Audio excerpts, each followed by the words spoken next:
Because like I say, when we was going off just a paper checklist, you know, you're forever going backwards and forwards because you can't walk around with 20, 30 sheets of paper and keep putting them down in a folder. It'll just get lost, trodden on, creased.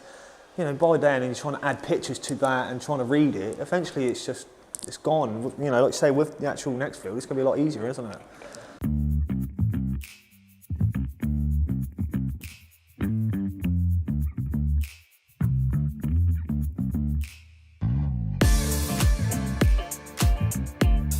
So I'm Mark, I currently work for DBC as a carpenter. We're here at Eastside School in Surrey and we are installing fire doors.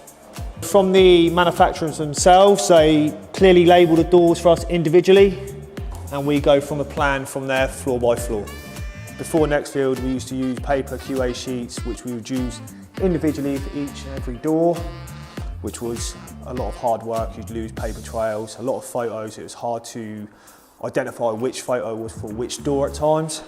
So with Nextfield, it's a lot easier per door to find and trace directly to each and every individual door. Plus, whatever I do, any pictures I take, it goes directly to each and every one of us individually and it's there for everyone to see.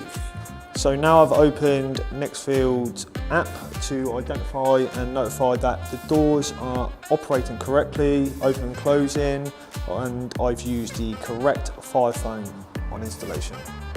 Yeah, so Dan, my supervisor, he can quite easily, from wherever he is really, send us a notification saying what door needs installing or what needs installing, i.e. you know, whether it still needs fire foam in or architrave in. So it's a lot easier than having to just keep coming out and forwards with paper. He'll just send us a notification via the app.